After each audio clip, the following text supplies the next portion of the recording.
recording by Dale Grothman. It could be deadly. It had to be tested. But sales wanted a new product this very minute.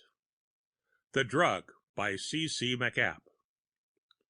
Amos Perry, the regional manager for Wheatland Inc., Farm and Ranch Chemicals and Feeds, had come to work a few minutes early and was waiting in the lab when Frank Barnes arrived.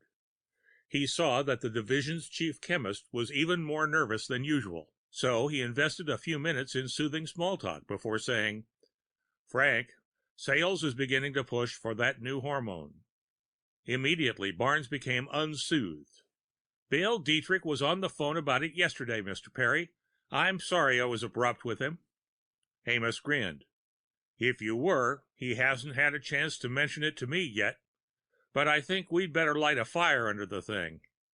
We'll probably get a blast from Buffalo before long. How many men do you have on it?" "Well, 2 helping with the routine work, but I've done most of it myself, evenings and weekends. I didn't want anybody to know too much about it. Mr. Perry, I'm worried about it." "Worried? How do you mean?" "Well, let me show you the litter we've been testing it on." The pigs were in the pens outside the lab. Amos had seen figures on weight gain and general health. The latter was what promised to be sensational, but hadn't seen the animals for 2 weeks. He eyed the first batch. "How old is that Boer pig?" "Not quite 4 months." Amos was no expert, but he'd spent many hours on customers' farms, and he thought the animal looked more mature than that. So did the sloats in the same pen, though they tended more to fat. All of the group had an odd look, certainly not normal for Yorkshires of their age. He thought of wild hogs.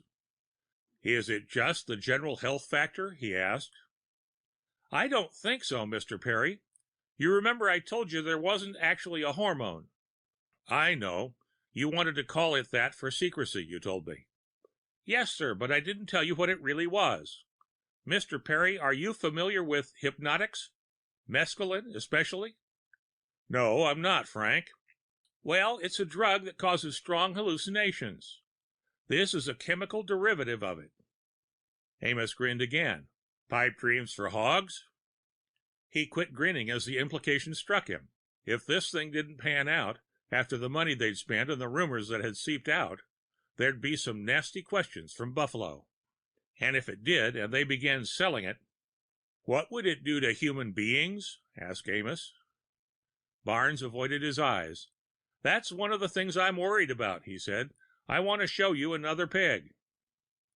This one was isolated in its own pen, and it looked even stranger than its siblings. In the first place, its hair was thicker and black. There was an oddness about its shape, and a vaguely familiar sinuousness in the way it moved that made Amos's skin prickle. "What's wrong with it?" he asked. "It's healthy, except for the way it looks and acts." "Same litter and dosage?" "Yes, sir. All of them got just 1 dose. The effects seem to be permanent." They were leaning over the fence, and the animal was looking at them. There was an oddity in its eyes. Not intelligence exactly, but something unpig-like.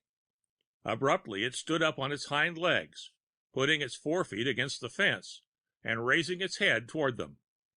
It squealed as if begging for attention. Amos knew that pigs made affectionate pets. Drawn to it as well as repelled, he reached down and patted it, and the squealing stopped. It was standing too easily in that position, and suddenly Amos recognized what was familiar about it. He jerked his hand away, feeling a strong desire for soap and water. "How long's it been this way?" "It's changed fast in the last week." Amos looked toward the doorway of the lab, just inside of which a large black tomcat sat watching them. "Is the cat out here a lot?" Barnes' eyes went to the cat, widened, and turned back to the pig. He looked as ill as Amos felt. When Amos got back to his office, his sales manager was already waiting. His mind only half present, Amos sized up the stuffed briefcase and the wider than necessary smile as he responded automatically to the amenities. "Just get back?" he asked. Early train.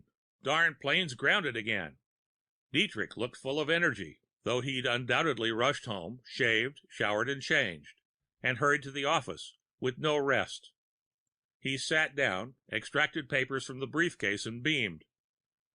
Wrote up the Peach Association. He'll give me the good news first, Amos thought. Fine, fine, he said. The whole year? Yep, got a check from the almond growers, too. All paid up now. Good, Amos said and waited. It came. Say, I was talking to Frank Barnes about the new hormone he's got, and he seemed a little negative about it. When do you think we can have it? It was a temptation to answer with false optimism and duck the issue for a while, but Amos said, the slowest thing will be the state and federal testing and registration. I'd say not less than a year. Dietrich nodded. Competition's selling more and more stuff that's not registered. Fly-by-night outfits, and they're always getting caught. Dietrich smiled. Every night they fly away with more business. Amos managed to smile, though the argument was old and weary. We'll put it up to Buffalo if you want to, Bill. You know I can't okay it myself. Dietrich dropped the subject, not being a man to beat his head against a stone wall if there were ways around it. And for the next hour, Amos had to listen to the troubles. Competition had cut prices on this, upped active ingredients on that, put such and such a new product on the market. Wheatland's factories and warehouses already groaned under the crippling diversity of products, but sales didn't feel that it was their problem. And even the credit policies needed revising. But the worst of all was a $15,000 claim for damages to pear trees by a bad batch of Wheatland's arsenical insecticide. Amos got rid of Dietrich with a few definite concessions, some tentative ones, and some standoffs. He made sure no one was waiting to see him and told his secretary he didn't want to be bothered before lunch. He had a lunch date with a customer and dreaded it. It meant 3 or 4 highballs, and overeating, and an upset stomach later. Before that, though, he had a few minutes to try to get his mind straightened out. He mixed a glassful of the stuff he was supposed to take about now. The complete executive, he thought, with physician and prescription attached. It didn't seem possible that this was the same body that had breezed through anything, from football to fried potatoes. Mechanically, his mind on the lab's pigs, he got a small bag of grain out of a desk drawer. He hoped nobody, except his secretary, of course, knew he wasted time feeding pigeons, but it helped his nerves, and he felt he had a right to 1 or 2 eccentricities. They were already waiting. Some of them knew him and didn't shoo off when he opened the window and scattered the grain on the ledge outside. A few ate from his hand. It was a crisp day, but the sun slanting into the window was warm. He leaned there, watching the birds. More were circling in now, and looking out over the industrial part of the city. The rude shapes were softened by the haze, and there was nothing noisy close by. He could almost imagine it was some country landscape. He looked at his watch, sighed, pulled his head in, and shut the window. The air conditioner's hiss replaced the outside sounds. Not even imagination could get rid of the city for long. Going through the outer office, he saw that Alice Grant, his secretary, already had her lunch out on the desk. She was a young 30, not very tall, and just inclined to plumpness. She wore her blonde hair pulled back into a knot that didn't succeed in making her look severe, and her features were well formed and regular, if plain. Amos noticed a new bruise on one cheek and wondered how long she'd stay with her sot of a husband. There were no children to hold her. I'll probably be back late, he said. Anything for this afternoon? Just Jim at 2:30 and the union agent at 3.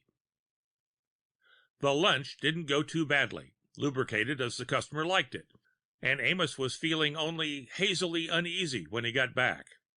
A stormy session with his plant superintendent jarred him into the normal disquiet. Jim Glover was furious at having to take the $15,000 claim, though it was clearly a factory error. He also fought a stubborn delaying action before giving Amos a well-hedged estimate of $50,000 to equip for the new drug. He complained that Frank Barnes hadn't given him enough information. Amos was still trembling from the encounter when the union business agent arrived. The lunch was beginning to lump up and he didn't spar effectively. Not that it made much difference. The union was going to have a raise or else. By the time he'd squirmed through that interview, then dictated a few letters, it was time to go home. He hoped his wife would be out so he could take some of his prescription and relax. But she met him at the door with a verbal barrage. Their son, nominally a resident of the house, had gotten ticketed with the college crowd for drunken driving, and Amos was to get it fixed. The Templetons were coming for the weekend. Her brother's boy was graduating and thought he might accept a position with Amos. She paused and studied him. "I hope this isn't one of your grumpy evenings. The Ashtons are coming for bridge." His control slipped a little, and he expressed himself pungently on Wednesday night bridge, after a nightclub party on Tuesday and a formless affair at somebody's house on Monday. She stared at him without compassion or comprehension. "Well, they're all business associates of yours. I wonder where you think you'd be without a wife who was willing to entertain." He'd been getting a lot of that lately. She was squeezing the role of executive's wife for the last drop of satisfaction. Well, since he couldn't relax with his indigestion, there was only one thing to do. He headed for the bar. "Now don't get tipsy before dinner," she called after him. He got through the evening well enough, doused with martinis, and the night that followed was no worse than most. At 9 the next morning, the call he'd been expecting from Buffalo came through. "Hello, Stu," he said to the president of the company. "Hello, Amos. Still morning out there, eh? How's the family?" "Good. Say, Amos, a couple of things. This big factory charge, production screaming. It was definitely a bad batch, Stu." "Well, that's it then. Question is, how'd it happen?" "Jim Glover says he needs another control chemist." "You're not practicing false economy out there?" "We wanted to hire another man, Stu, but Buffalo turned it down." "You should have brought that to me personally, if it was that important. It's going to take a big bite out of your year's profit. Being able to get your margins up any?" Amos didn't feel up to pointing out that sales wanted lower prices, and the union wanted higher wages, so that the margin would get even worse. He described a couple of minor economies he'd been able to find, then mentioned the contract with the Peach Association. "Yes, I heard about that," said the president of the company. "Nice piece of business. By the way, how are you coming on that animal hormone?" That was the main reason for the call, of course. Dietrich had undoubtedly phoned east and intimated that Amos was dragging his feet on a potential bonanza. "I was going to call you about that, Stu. It'll take a year to test and get registered, and Amos, I hope you're not turning conservative on us." The message was plain. Amos countered automatically. "You know me better than that, Stu. It's the legal department I'm worried about. If they set up a lot of roadblocks, we might need you to run interference." "You know I'm always right behind you, Amos." That's true, thought Amos, as he hung up. Right behind me. A hell of a place to run interference. He knew exactly what to expect. If he tried to cut corners, the legal department would scream about proper testing and registration. Production would say he was pushing Jim Glover unreasonably. And everyone who could would assume highly moral positions astraddle the fence. A ton of paperwork would go to Buffalo and be distributed among 50 desks and expertly stalled. Not to mention that this was no ordinary product. He realized for the first time that the government might not let him produce it, let alone sell it, even as a minute percentage in feeds. It was a narcotic. It could be misused. His buzzer sounded, and he was surprised when Mrs. Grant announced Frank Barnes. It was out of character for Frank not to make a formal appointment first. One look told Amos what was coming. He listened to Frank's resignation with a fraction of his mind, while the rest of it mused upon the purposeful way things were converging. Barnes stopped talking, and Amos said mechanically, "You've been part of the team for a long time, Frank. It's especially awkward to lose you just now." It was banal, but it didn't matter. He wasn't going to change the man's mind anyway. He looked closer. The timidity was gone. So were the eyeglasses. A frightening thought struck him. "You've taken some of that drug." Barnes grinned and handed a small vial full of powder across the desk, along with a file folder. "Last night," he said, "between frustration with the job and curiosity about this stuff, I yielded to temptation."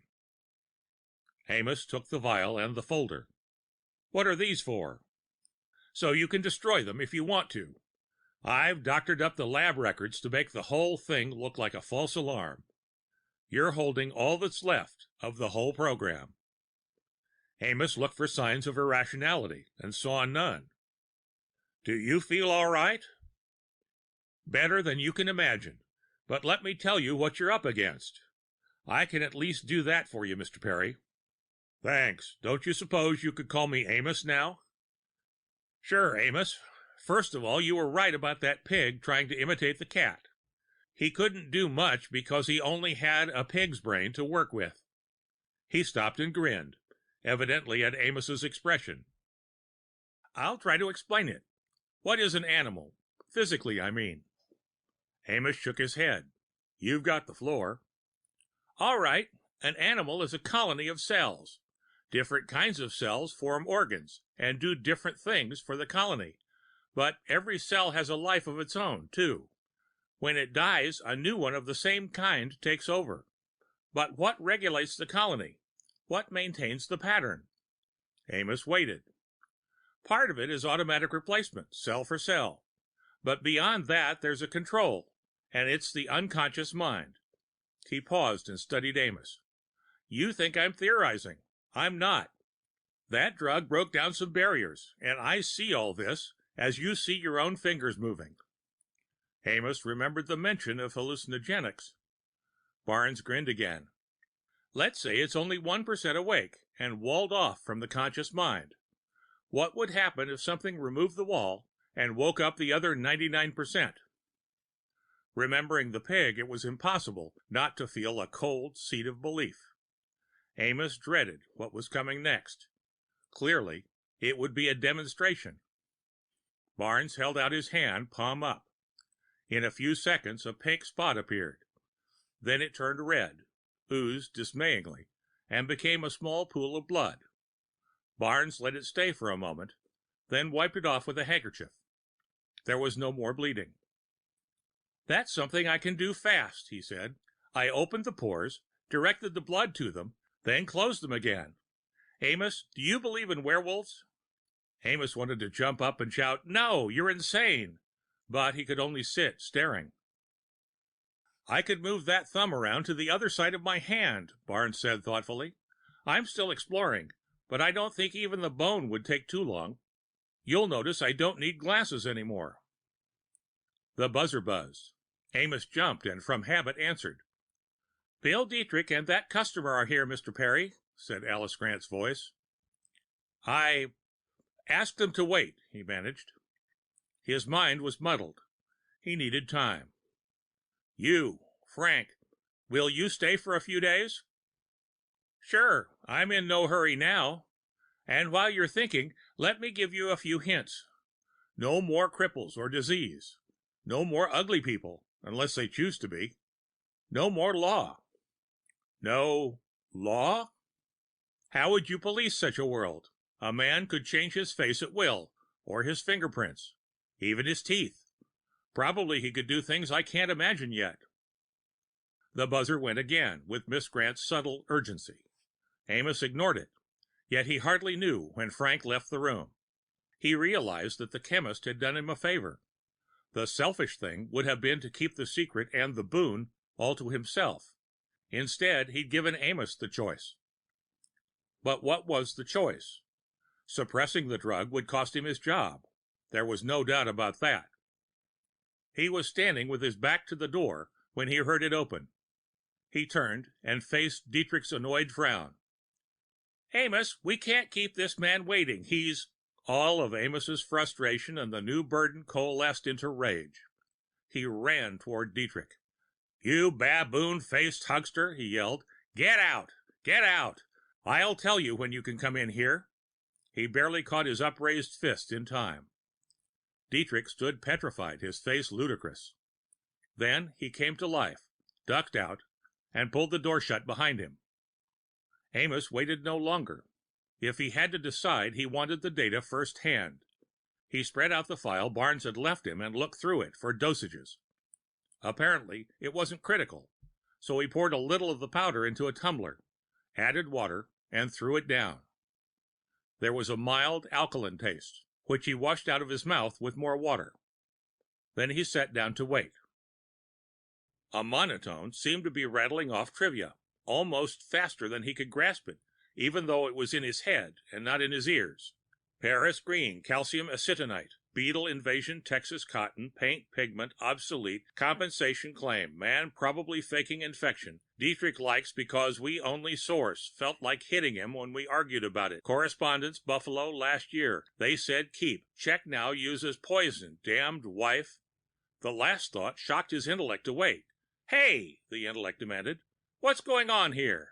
Oh, you've broken through, said the unconscious. That was fast. 15 minutes and 23 seconds since you drank it. Probable error 1/3 second. I've only been awake a few minutes myself. Minute, 60 per hour, 24 hours per day, days getting shorter, September, have coat in car, wife wants new car, raincoat sweats plasticizer, stinks, Hyatt, use camphor. Hold up a minute, cried the intellect. You want me to stop scanning? Is that what you're doing? Scanning what? Memory banks, of course. Don't you remember the book we read 3 years ago? Human Brain Estimated?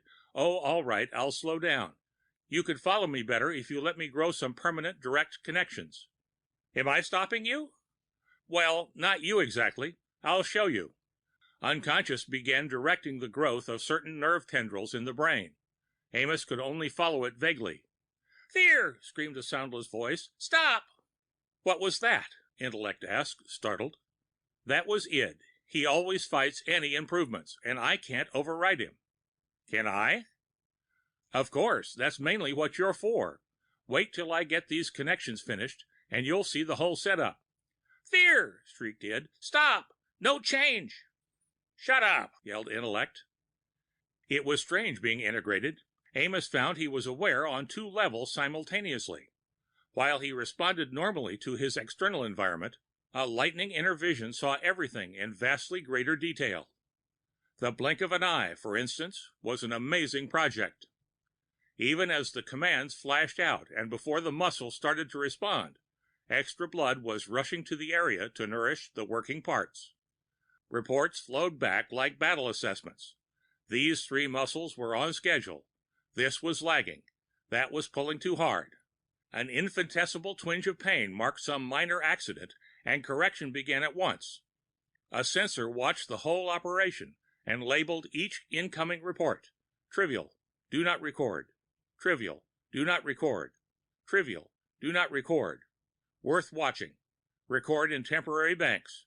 Trivial, do not.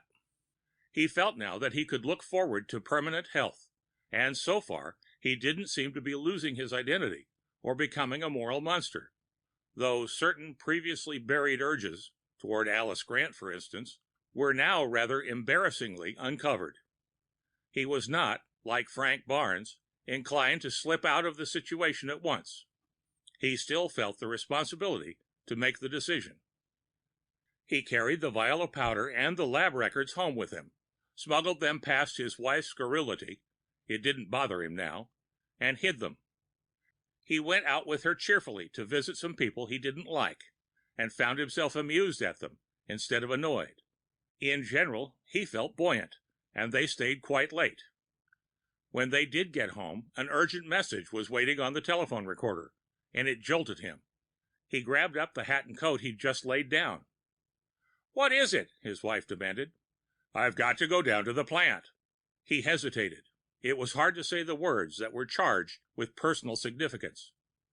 The watchman found Frank Barnes dead in the laboratory. Who? Frank Barnes, my chief chemist. Oh! She looked at him, obviously concerned only with the effect, if any, it might have on her own circumstances. Why do you have to get mixed up in it?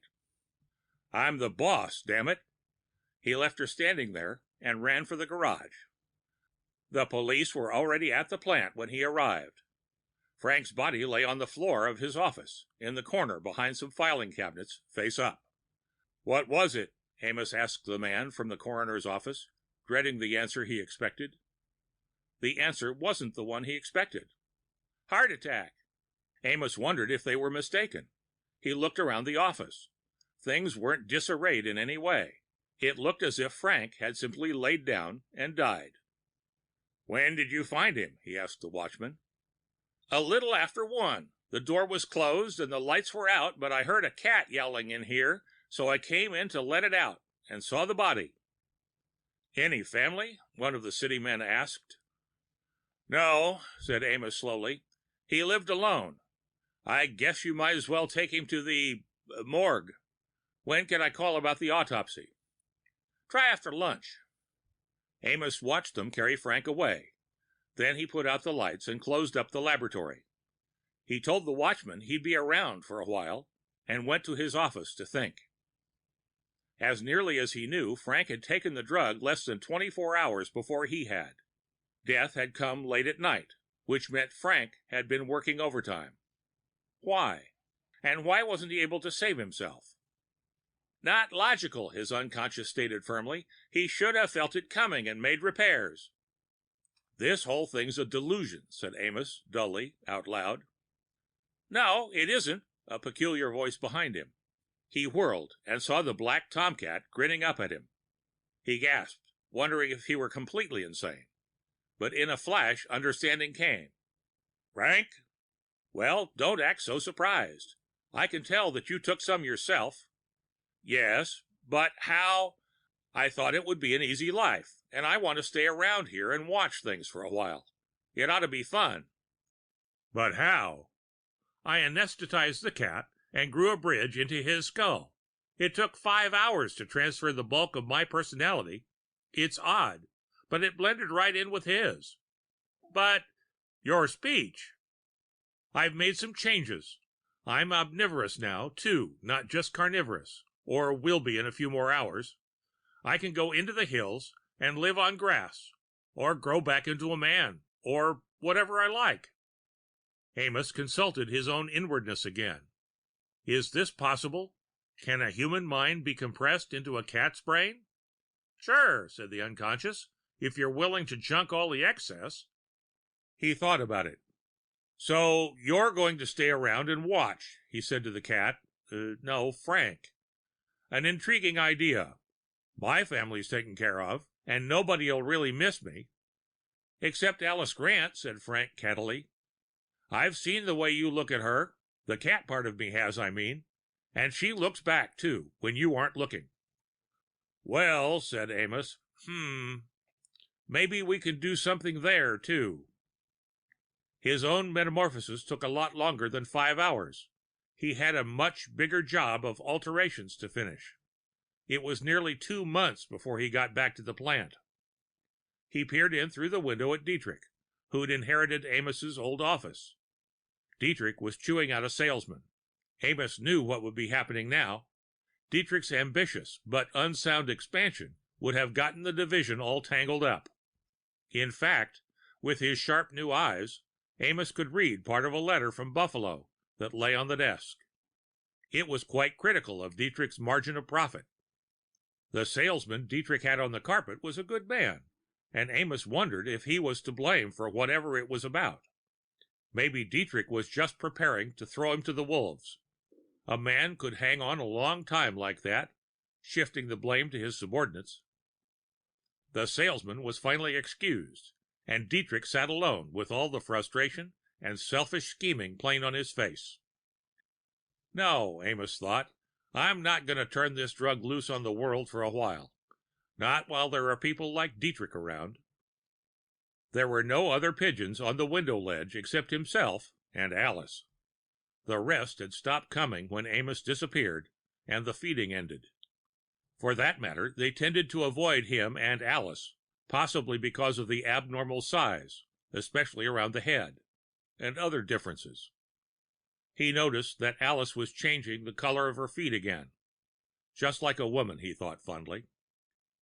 "Come on, pigeon," he said. "Let's go somewhere else. This tightwad Dietrich isn't going to give us anything to eat." The end of The Drug by C. C. MacApp.